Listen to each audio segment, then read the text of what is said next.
قاسم بن محمد نے بیان کیا اور ان سے عائشہ رضی اللہ عنہا نے کہ میں نے نبی کریم صلی اللہ علیہ وسلم کے لیے ایک تکیہ بھرا جس پر تصویریں بنی ہوئی تھیں، وہ ایسا ہو گیا جیسے نقشی تکیہ ہوتا ہے۔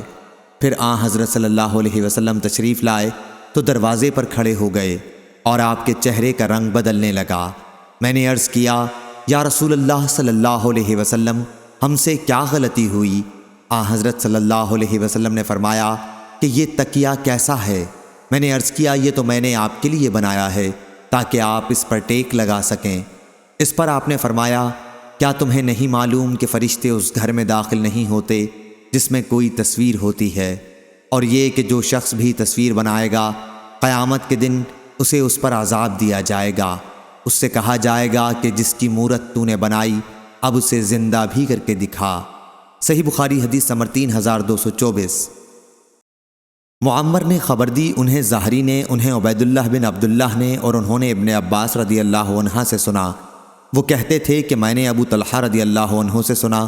وہ کہتے تھے کہ میں نے رسول اللہ صلی اللہ علیہ وسلم سے سنا۔ آپ نے فرمایا کہ فرشتے اس گھر میں داخل نہیں ہوتے جس میں کتے ہوں، اور اس میں بھی نہیں جس میں مورت ہو۔ صحیح بخاری حدیث نمبر 3225۔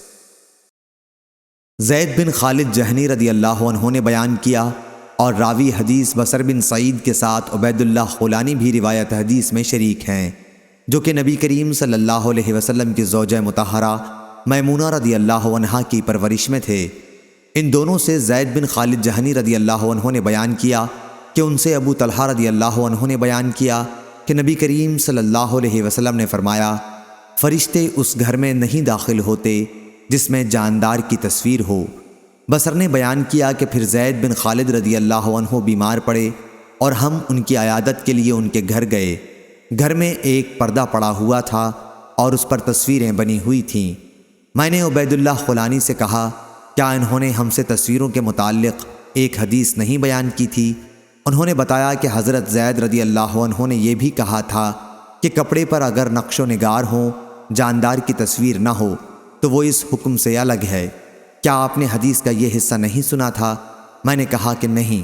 انہوں نے بتایا کہ جی ہاں، حضرت زید نے یہ بھی بیان کیا تھا۔ صحیح بخاری حدیث نمبر 3226۔ عمروں نے بیان کیا، ان سے سالم نے، اور ان سے ان کے باپ عبداللہ بن عمر رضی اللہ عنہ نے بیان کیا کہ ایک مرتبہ نبی کریم صلی اللہ علیہ وسلم جبرائیل علیہ السلام نے آنے کا وعدہ کیا تھا لیکن نہیں آئے۔ پھر جب آئے تو حضرت صلی اللہ علیہ وسلم نے ان سے وجہ پوچھی۔ انہوں نے کہا کہ ہم کسی بھی ایسے گھر میں نہیں داخل ہوتے جس میں تصویر یا کتا موجود ہو۔ صحیح بخاری حدیث نمبر 3227۔